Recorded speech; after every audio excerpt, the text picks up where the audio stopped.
Hello and welcome to a new video, a new live stream, episode 11 of our live stream. Thank you ever so much for joining. And as usual, let me know where you're tuning in from and, you know, what your experience is with regards to English language teaching. It would be great to get some messages up. And also, don't forget to post your questions in the comments. And so, any questions, any queries, that would be great. And yeah, thank you ever so much. Just as a reminder, a live stream, hopefully every Saturday at 1 p.m. But for the moment, yeah, thank you for joining. It'll be great to see where you're from and your experiences of language teaching. Now, a couple of things. Earlier last week, or earlier this week, rather, possibly, maybe, I'm not entirely sure. The weeks seem to go by. I introduced a new opportunity for subscribers here on YouTube. So if you're following me on Facebook or LinkedIn, then feel free to go over and have a look at my channel, ELT Experiences, and I'm offering a new opportunity for those that are curious or interested to become a member. And it's already taken off. So there's been a few people who have fortunately subscribed or joined our small community. And I mentioned at the end of last week's live stream, I think it was, yes, it was, that I was introducing this new community, and I had a great response. So thank you for those that have joined our community. And we have our first ever meetup on Google Meet. I created a classroom on Google Meet. And if you're a member of our small little community here on YouTube, then you're more than welcome to join our, how do I put it, our bi-monthly, every 2 weeks webinar where we discuss and talk and share our experiences about online teaching or general English teaching and that sort of thing. So just to bring in, let's make this slightly smaller. So as you can see here, I set a poll up on YouTube for everyone to comment. And so, as you can see here in the screenshot, I'm now planning the community webinar for members only, which will be held on Google Meet on the 8th of June at 1 p.m. And I set a poll here. So different things on that would possibly interest members or the community. And the most popular, of course, was planning lessons for online students. So if you're not already joined, you've not joined our small little community, then feel free to do so. It'd be great to have you join us. And I noticed this morning that we have another member who joined. So Paola Roberto, thank you ever so much for joining. Really appreciate it. It's great to have you on board. And I look forward to seeing you on the 8th of June, next Thursday, 1 p.m. UK time. So that's great. Okay, so any questions with regards to English language teaching, English education, also online teaching? Feel free to comment. It'd be great to have you and respond to your questions and queries as well. Sorry for the rather husky voice. I've got a bit of a sore throat. But anyway.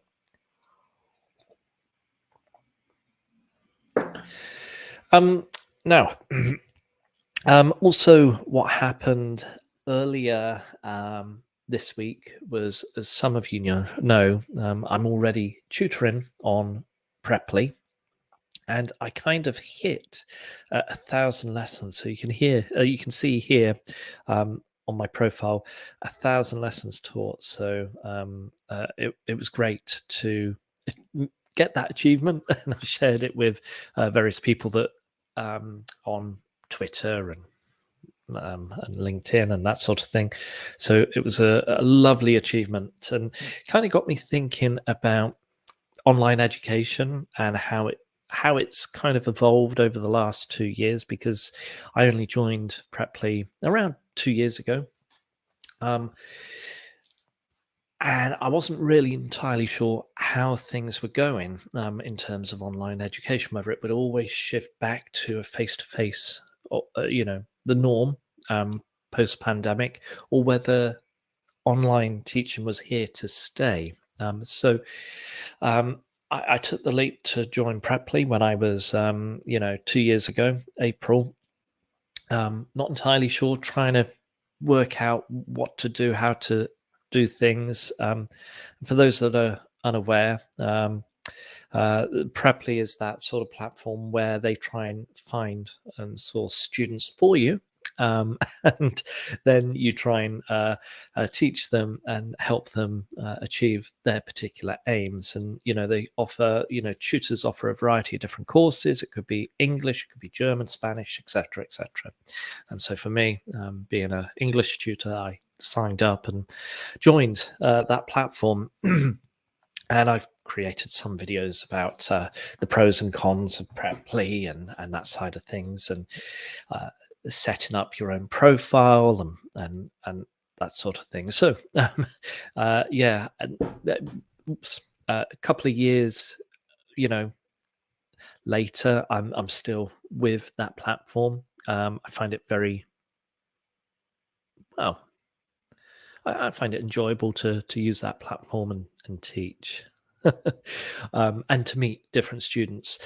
So, I guess the first lesson I ever taught on the platform was a bit of a new experience for me. I didn't know how the lessons were going to evolve, or how the students were going to respond to my, what we call a trial lesson, a demo lesson, and to see whether a student would sign up for lessons with me.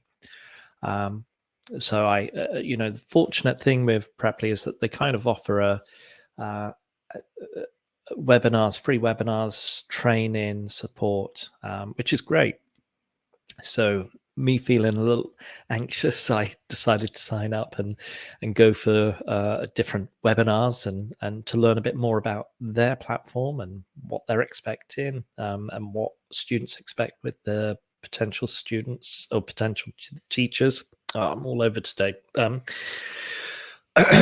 And then yeah, um, I felt a bit more comfortable, delivered my first trial lesson, and I had that student sign up immediately. So I'm currently writing a post about, the last 2 years of uh, teaching through Preply and the 1,000 lessons taught, that achievement. Um, so I'm not really going to go on a little bit too much about it, but if you do have any questions yourself, it would be great to hear from you. It could be about anything related to language teaching, face to face, online, that sort of thing. Um,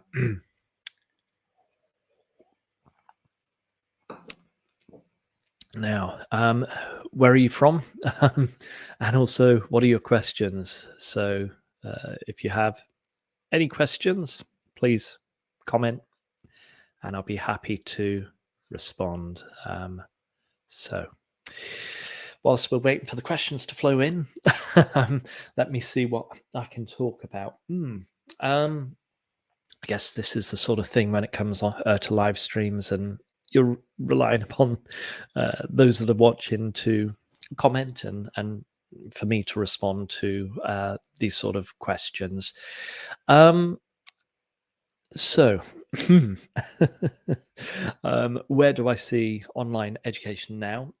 Is it going to go back to normal where everything is taught face to face? I don't think so. I think online education, online teaching itself is pretty much here to stay. So it's either going to be a hybrid approach, either fully online or fully face to face, depending on the institute that you're working for, platform you're working for, or what's expected of you as a tutor. So, what does that lead us to as professional English teachers? Well, there's a sort of expectation as educators and teachers that we need to improve our skills, whether it is skills with dealing with students online or within a physical classroom, and both have their separate challenges and approaches. Um, and it's getting to know what students are expecting and also what particular institutes expect with you delivering courses, whether it's online or within a classroom. So I don't think online teaching is going to disappear. I don't think things are going to return back to that normal expectation of teaching face to face. I believe that students have now discovered that they can learn at the comfort of their own home, and teachers have discovered that same thing, that you can deliver lessons or courses and in your own home, like here. So that's where I see it. And where do I see it going in 5 years' time? Well, I guess with the development of AI, that's obviously been in the news recently, and the implications of AI and education, that there's going to be some development with that. Maybe self-learning and that sort of thing. Anyhow, thank you for those that have joined. We've got Sabina here from Angola. Well, thank you ever so much, Sabina, for joining. It's great to have you here. Any questions that you got, feel free to comment. I'm just here responding to any questions that you've got in terms of teaching, learning, education, whether it's online, face-to-face, and that sort of thing. So, and excuse this sort of sore throat that I've got.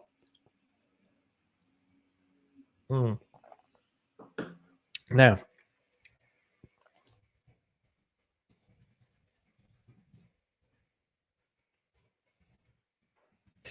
I guess one thing that we could talk about is teaching young learners online.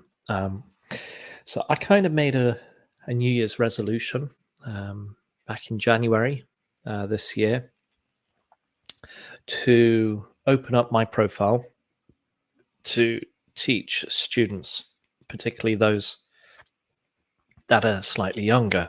Normally, I would teach students that are adults, exam preparation, possibly late teens, early adults. But that was more of a rarity for me to teach young learners.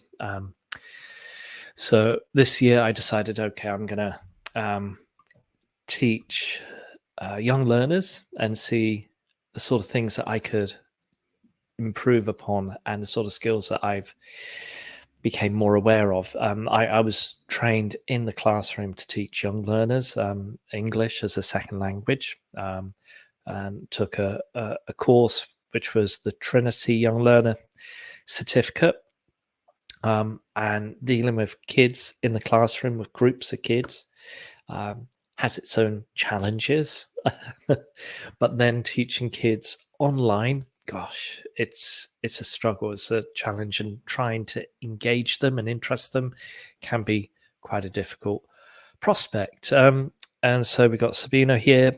Yes, teaching young learners online has been my challenge, mainly in terms of engaging activities. Yeah. So what would I recommend when it comes down to teaching young learners online? I guess if you're tutoring young learners, and I suppose the first thing is to be interested in teaching young learners.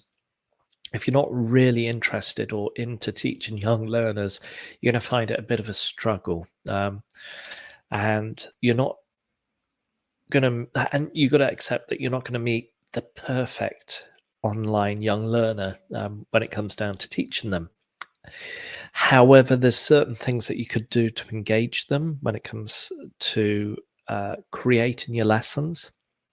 For me, let me see if I can find one. Uh, as I started earlier this year, I decided to develop material mainly based on uh, material from L Ellie Ellie.com, and they have some great lesson materials. Let me see what I can find. I remember creating PowerPoints for particular kids, but I can't seem to find it at the moment. So I may have removed it. I'm not entirely sure. I hope not. um, yeah, not sure.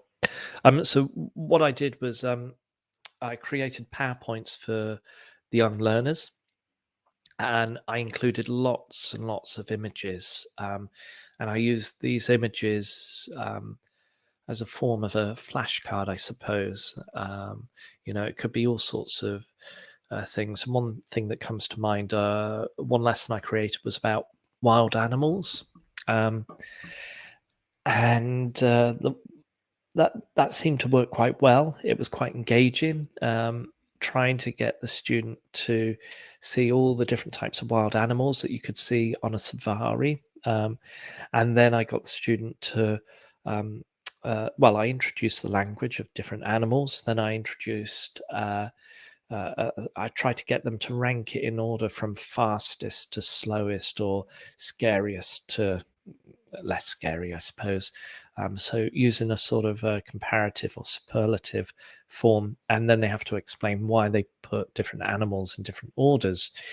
So there was a lot of different mini tasks whilst I was teaching online. And that's the one thing that I discovered when teaching kids. It's to try and keep doing lots of different activities one after the other. Otherwise, they'll lose interest and they'll disappear, or they'll switch off whilst you're teaching them. um, anyhow, that seemed to work. The other aspect to teaching young learners online was with stories. And again, using stories and pictures and getting students to describe the pictures that they're seeing and to read the text and, get them to predict, oh, what do you think is going to happen next? Can you remember anything related to the story? That seemed to work quite well. And I found it enjoyable. The students found it quite engaging, and it was good fun. So yeah, young learners, not without its challenges, but yeah, it's you can do certain things with your lessons to make it more engaging. Anyhow, so that's that. Right. Well, let's see if I can share my current screen. So thank you ever so much for those that are joining. Let's see where we are. I want to have a look at here. So as you can see, let's make it slightly larger. Mm, mm, yeah. Okay. One moment whilst I make this slightly larger. So let's have a look. What's happening in the English language teaching field? Well, for me, there's a lot that's happening, I guess, with education. Many, not many, but a few institutes are on strike, which is affecting education. But let's see what the latest news is. And see what's happening. So let's go to news. AI based biased against TOEFL students. So quite an interesting article here. And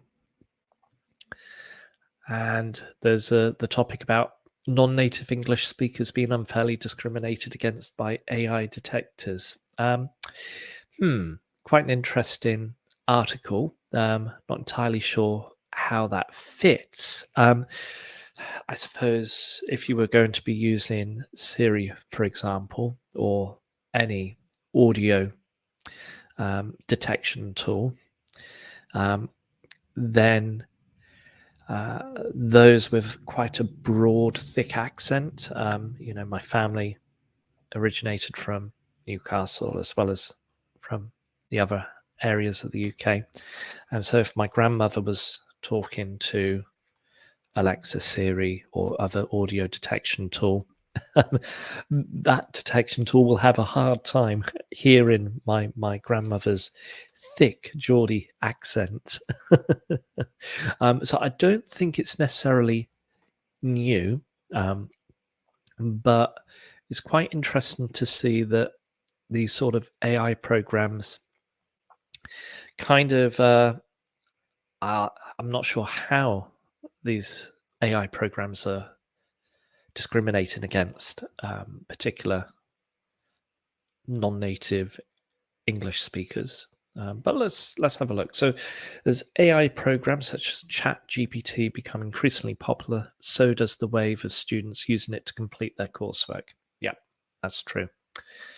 Um, So non-native speakers are likely to score lower on perplexity, which measures lexical richness, diversity, complexity, grammatical complexity. As a result, students could face discrimination and be unfairly accused of cheating. Hmm. Alongside this bias, AI detectors can be circumvented by a process known as prompt engineering. This means a student could enter previously generated text and ask the AI to elevate the provided text by employing literary language. It's quite an interesting aspect in terms of education, and I find it really, really interesting. Um, so, for example, if everyone's going on about Chat GPT, but I tend to prefer Bard. So if I share my screen of Bard here, um, and let's say, uh, write, uh, well, a question about online English teaching in the style of a poem. Let's see what it comes up with. So I enjoy um, experimenting and seeing what is created with AI tools. So, um, and what you can see here in the style of a poem, a question to ask you dear friend who teach English online. Can you tell me how you transcend the distance between our minds? Oh, interesting. So a bit of a play of words here. Do you use a special kind of screen that allows you to see my face, or do you just imagine me between the words that I type out in haste? I like it. It's very interesting. Um, well, let's have a look at the second line here. So, do I use a particular type of screen? I suppose I do. I use my webcam here as I'm using now, rather than turning off my webcam. And I suppose one challenge that I encountered when I first started tutoring online was trying to get students to turn their webcams on so that I was able to respond to what they were saying or their body language or have some visual cue. So where they were like, I knew that they weren't comprehending what I was saying or they had difficulty understanding my explanation. If the camera's off, then it makes it a lot more complicated. However, different teachers, different students, they all have their own ideas with regards to whether a webcam is on or off. Right, let's have a look at our next one. I know that you can hear me speak, but can you also feel my heart? Can you sense my excitement or my meek desire to learn from the start? Hmm. So, I guess, how do you engage learners? So, let's have a look at the third paragraph here. How do you engage learners? how do you express or share that passion of learning? How do you show that excitement when you're teaching online? I guess a little bit more. It kind of feels a little bit, well, a slightly unnatural. If I'm teaching online, I'll be using my hands a lot and moving around a bit more than I would if I was in the classroom. In the classroom, I would tend to take a step back, possibly, and move around a little bit. I'll be teaching groups of students in the classroom. If I'm teaching one-to-one, then teacher talking time is slightly increased compared to groups of students. And there's certain tasks I would do online, which I wouldn't necessarily do offline. Um, I guess one thing that I tend to focus on when it's online teaching is flipped lessons. So flipping that lesson round so the student completes what they need to complete. Prior to their lesson, they send me what they've completed and we discuss their answers and the review of grammar then we focus on the production during our lesson.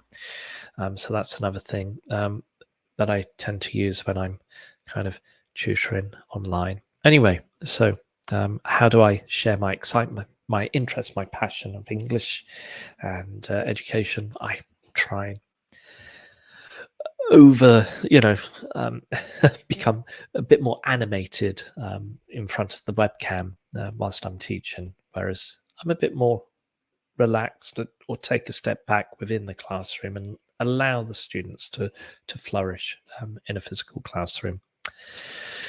Okay, next line. Right, so I wonder if you ever think about the students you teach and if you ever feel a twinge of sadness when they reach the end of our reach. Yeah. So do I think about teaching and my students? Yes, of course I do. When I finish teaching students and they finish their course, it's always sad to see them go, but it's also nice to know that they've achieved what they've set out to achieve. So I had one of my very first students was a Polish lady who was 16 or 17, quite young, but quite a mature teenager, I guess, in that regard. And she was planning to do the IELTS test. She had aspirations to go to Canada or America or the UK to study a degree program. And she was already fluent in French and slightly fluent or getting more proficient in Spanish. And she was a wonderful student to teach or to be part of that journey. And I taught her for over a year, and we had regular lessons. And she sent me a Christmas card, which was really nice, very touching. She left me a very nice review on Preply, and we focused on IELTS preparation, and it was so nice to see how her English was developing, and she reached whatever level that she wanted to reach, and after a year or 14 months she said, well, that's it, thank you ever so much. And yeah, and it was really sad to see her go because we kind of been on this journey together for over a year. But I suppose that's how things go when you're teaching students. And do I have any other memorable events with other students? Well, at the moment, I'm teaching a Peruvian businessman, and he's really nice to teach. He's up really early in Peru, like 6 a.m. He's already prepared and keen to start his lesson from 6, and he normally has maybe an hour or 2 hours of lessons. And we focus on his communication skills and his fluency. His vocabulary is very good, but getting there with his fluency. And I've taught him already for, 2 or 3 months, and he still wants to improve, and he's getting there. When I first started teaching him, he was more of a low pre-intermediate level. Now he's getting towards intermediate, so it's great to see that progress that he's making. Really, really good. And actually, I hadn't opened it, but I've got a package here in relation to his lessons, and him being a business English student, I thought we're going to focus on his business English skills. And there's a particular, if I open it up, there's a particular course book that I would recommend, and I've decided to invest in my own personal copy, so Market Leader, so it's finally arrived. I can see there's a DVD-ROM, which kind of is a bit redundant now because I don't have a DVD player. But he got the same book as well, and we're going to go through this course book together, and it's marked as intermediate. He wanted more readings and more opportunities for listening and case studies and things that are related to his overall aims, because he works within an international environment. So we're going to be using this course book together. Something that I've not really done online is to use a course book whilst I'm teaching. What I tend to use are, as I've shared before in the past, maybe materials from Lingua House or le.com. These are great. So if I just share this instead. So one moment. There we go. So we've got Lingua House, really great materials. They have variety of general English, business English, English for specialist purposes. And if we go down to view more, you can see all the different types. And for this particular Peruvian student I'm teaching and focusing with this course book here, I'm mainly focused with business English, and as you can see here, there's different lessons. Then there's things related to general English. There's breaking news English. So Tina Turner, of course, sadly passed away recently. Things related to AI. So for business students, I tend to switch between business English and breaking news lessons and that sort of thing. So really, really helpful, really useful. So if you're teaching online and you're unsure about material, always try and liaise with the student to try and plan a lesson or use materials which are mainly suited for whoever you're teaching. Anyway, I'm looking forward to using this course book because there's something called My English Lab, and when you register, I think it's with Pearson's here, they have this course book available through their platform. So if I were to go to the portal, and let me see if I can kind of share. So just sign in. And within here, you can add a product. And my product, I'm going to just hide that for the moment whilst I register this new product, this new course book. Oh, I need a coin. So this access code can only be used once. Do not buy this book if the protective cover has been removed. So one coin, something I've not really done for a while, is to scratch away and find the the code. But I'm looking forward to teaching this Peruvian student via this book, but he's waiting for his delivery of book. So we can't really start until he's ready and got all the material to go through. And I'm thinking, bear with me. There we go. So let me type in this access code, and then hopefully I'll be able to share you what it looks like.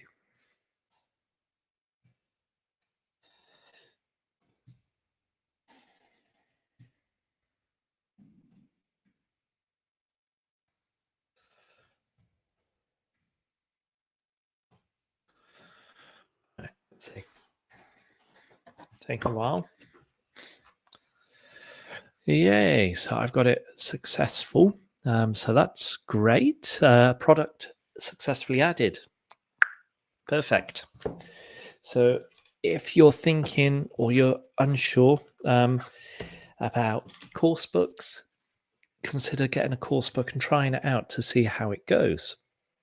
So back to dashboard, I've got market leader here. So if we go to market leader and click on here, expires 3rd of June 2025. Okay, so I've only got a limited time with it. So what is it? 2 years. Okay, 2 years should be sufficient enough to get my money's worth with this. But let's see what it offers. So let's share this tab instead. And I can see interviews, language work, sound work. And so I'm going to be looking at this. So if we click on interviews, for example, and click open, and we've got the interview here. I can see that sort of thing. Yeah. Let's see. Could I open the book? What is there possibly that I could do? Not sure.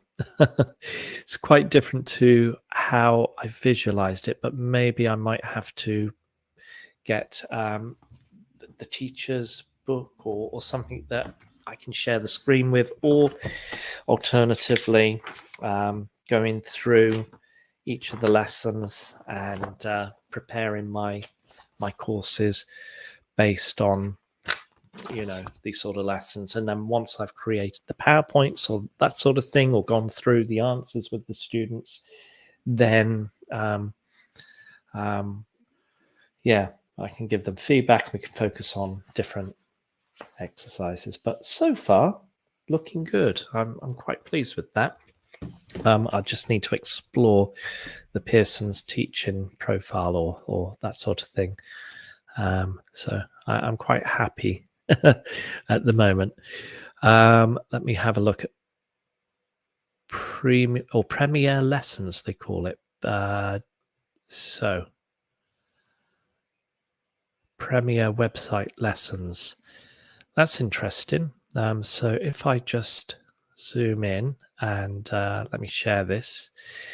One thing that I wasn't familiar with was that they include different lessons, and we got additional materials, so and vocabulary, and interesting topic here about Japan, all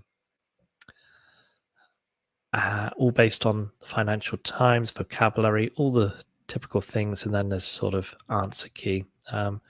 So it's quite nice to go through this and with the student, and there's so much material available. And yeah, let me see. Enter a course ID. Not really. Let's see, course, market leader. So I've got it. Let's go to Unit 1. Go to language work and let's open it up. I do like this. It's quite useful, going through this with the student, seeing how they've worked. So lots of nice potential. I'm enjoying that. So if you've used a course book with students, what is your experience of using course books? Quite nice to hear your thoughts and ideas. Right, we've got 20 minutes remaining. So, again, feel free to post your comments, questions. Be great to have you share your ideas or thoughts or questions for me to respond. Let me see. I've got a variety of different questions that I tend to introduce to potential people that join me on the live stream. So if you're interested in joining me in a future live stream, feel free to get in touch or comment, and then we can see how we could go about it. But let's have a look. Well, I've already kind of shared my thoughts and ideas about teaching online, my methodology. I've already spoken a bit more about engaging young learners, particularly within an online environment, and making it more visual remotely. What about knowing how, or knowing that you've taught a successful lesson? So, I guess for me, when it comes down to knowing whether I have indeed taught a lesson that a student has actually enjoyed, then I would normally, at the end of the lesson, ask the students to think about what's something that you discovered in our lesson that you weren't aware of before we started. Or give me some example vocabulary that you learned or phrases that you learned during our lesson. And then I tend to liaise with the student at the end to say, okay, is there something that you want to try and do differently? Is there something that you want to do that you enjoyed in today's lesson? And getting the students to reflect on their learning and on the lessons and what sort of things could be improved upon. If students are very happy, and fortunately, I've had some positive response from students to say that they enjoyed my lessons, or they leave a review. If you're teaching on a platform like Preply, then they can leave a kind of a review on your profile. The vast majority, 5 out of 5, I think it is. One particular student left a 4 out of 5, but that was fine. I was quite happy with that. But 99% of the students, 5 out of 5. So I'm pleased. I'm happy. At the end of the lesson, I set out aims at the beginning and say, okay, this is what we're hoping to achieve. And at the end, this is what we've done, and we kind of tick it off. And if the students are happy, then that's all good. Right. What advice do you have for entering the online tutoring market? Now, if you are considering or contemplating on teaching online, I guess for me, it would be what would make you different in terms of teaching online. If you end up going through and looking at different profiles, you will see the vast majority try and cover the same topic of general English. And it's probably best to try and consider like an alternative pursuit, especially online. So it could be online English, like the student I'm teaching from Peru at the moment, business English with this, or it could be exam preparation. It could be young learners, because not everybody wants to teach young learners. They just want to teach adults or general conversation. So trying to specialize on the sort of courses that you run and the sort of potential students, so the sort of age,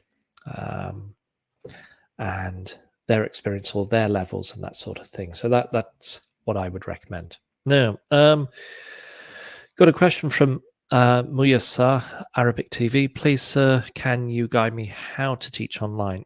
Oh, quite a broad question. Okay, if you want to go about teaching online, um, the first step, and perhaps this is maybe worthy of another video.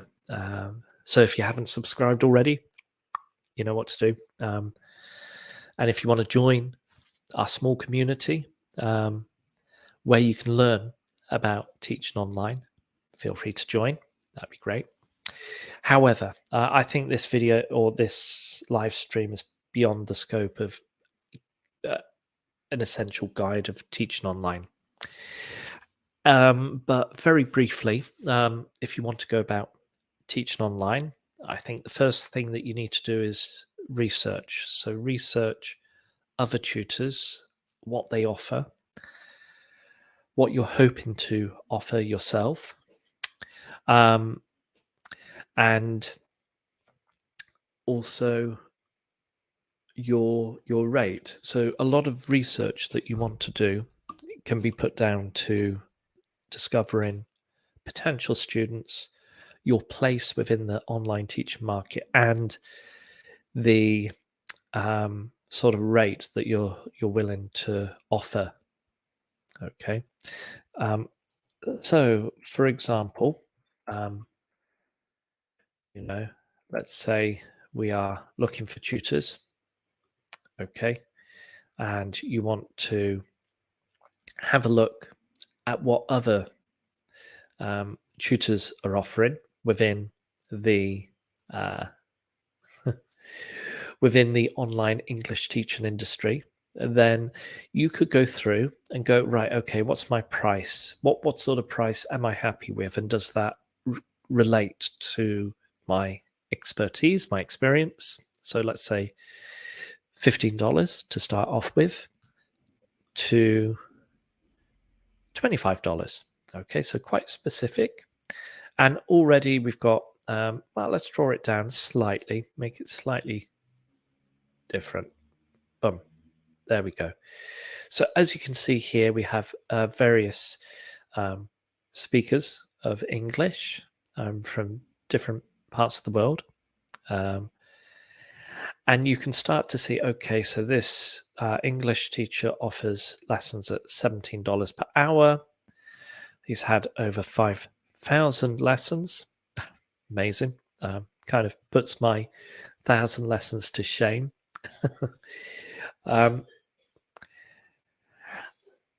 And you can start to see, okay, these particular tutors come from either Europe, you got someone from France, you got someone from the UK. If we go up a little bit more, I think there was someone from America.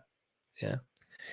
So have a think about where you kind of fit in terms of that.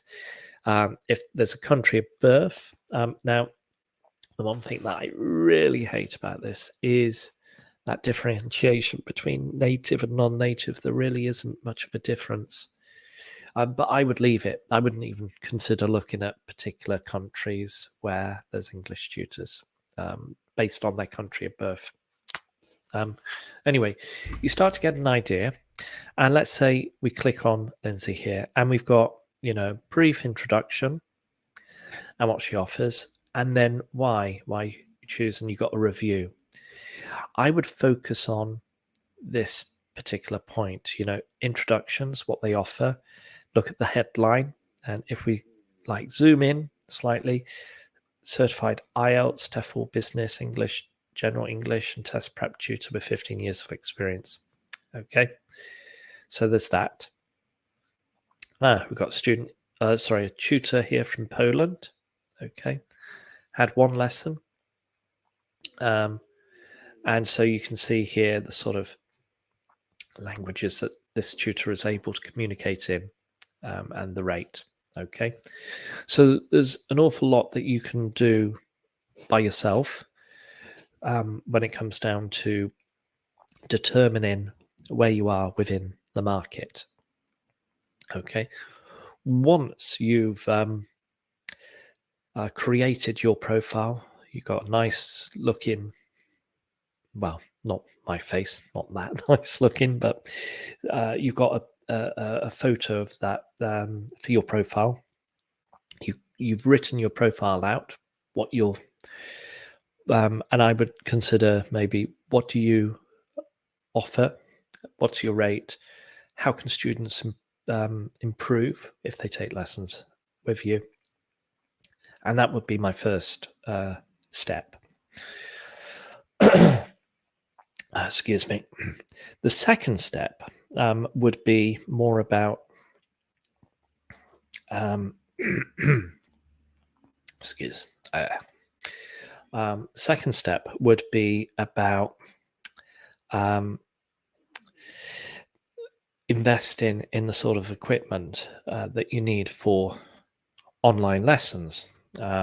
So equipment such as, like, over here, I've got a laptop on my left. I've got an external monitor in front of me. And the other equipment, I've got a Bluetooth keyboard, so I don't need to stretch over and type towards my laptop. I've also got an external trackpad or mouse. So I would recommend slightly investing in additional equipment, and also the webcam that I can see here. So invest in the equipment and microphone. Of course, I've completely forgotten about the microphone. And this would also demonstrate your dedication within the online teaching industry.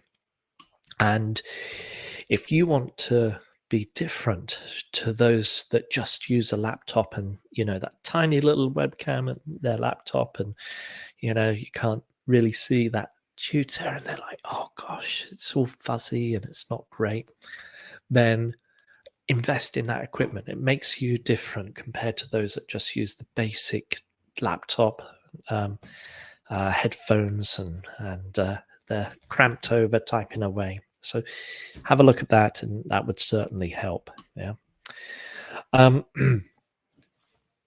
So that would be my second recommendation when it comes down to online teaching. And this is before you've even started. Okay. Thirdly, third thing is when you have got the equipment and you've set up your nice looking profile and you're promoting it, the next step is to consider lessons and think about trial lessons. And the trial lesson for me is always going to be based on a number of different aspects. Firstly, getting to know the student, and the student getting to know me. Next step would be introducing the student on how the principles of my teaching, my methodology, and for them to become a bit more aware of that. The next would be to give a sort of a demo of what I do and how I do it. And then give them finally a call to action, something for them to do by themselves, and give them a sort of a hook to say, okay, I'm going to book lessons with you, and this is what we're going to be doing. And normally I would send some homework or some activities for self-study, and then we'll review that activity together in our next lesson, and the lesson's already flipped. So the students complete the activity in their own time. They come back to class, they submit what they've completed, and then we review it together as a sort of a lesson. And so that kind of works for me. It might not work for everybody. I'm starting to dabble with different course books and develop materials in that way. But also, there's so many online resources that you can access, free or paid for services, much like Lingua House or Ellie or that sort of thing. So, yeah, that would be my recommendation in terms of, or a very brief guide on how to teach online. There's obviously different things when it comes down to teaching online. There's sort of classroom management, virtual classroom management, managing submissions for um, students, managing homework, giving homework uh, to students. So that's what I would possibly recommend. And yeah, good question. Right. Well, we got 5 minutes remaining, and quite interesting. I kind of shared this at the beginning, but for those that did miss it, let me just share again. So on Thursday, the 8th of June, at 1 p.m. UK time, I'm holding the first community webinar with members, and it'll be really interesting to get people joining and talking, and for those people to talk about online teaching. And so I held a poll here, as you can see, and this poll was, create an online tutor's website. So how do you create one? I've spoken about the sort of things that you could include in relation to a question. How to create an introduction video, planning lessons, free online courses, or reviewing my online tutor profile for those that were members. And the one that was most popular, planning lessons for online students. So on the 8th of June, as part of our small community, we're going to be looking at how to plan lessons for online students. What would be the advantages and disadvantages of maybe course books within an online environment. And if you're interested in joining this specific community where you can talk not just to me, but to the other tutors, the other professionals, and have that sense of community there, then feel free to join, because we've had Paolo, who has joined and become a member of this lovely little ELT Experiences community group. So thank you ever so much for Paolo joining. Right. Well, we're getting towards the end. Kind of looked at quite a bit, not so much on the comments, other than, questions about how to teach, or, guide me through how to teach online. And also, the sort of challenges faced by teachers who teach young learners English remotely. So I kind of hope that you enjoyed today's live stream. If you do have any questions, then feel free to comment, whether you're watching this live or you're watching a sort of this after our live session, because I try and respond to all the questions that you have. And if there's any particular topics that you want me to focus on next week in our free members, those that aren't members, if there's any particular topics that you would like to for me to cover, then feel free to let me know. But I'll let you go. I hope you have a lovely weekend. I really appreciate everyone tuning in today. And apologies again for my rather sore throat. I'm getting over this. Well, lots of honey and lemon, I suppose. And lots of fresh air as well. But yeah, thank you ever so much. I'll see you next week. I hope you have a lovely weekend. And for those that are members, again, thank you for joining. I'll see you on the 8th of June at 1 p.m. UK time, same time as this live stream on a Thursday. So yeah, take care, stay safe, and I'll see you next week. All right, take care. Bye-bye, and happy teaching. Bye-bye.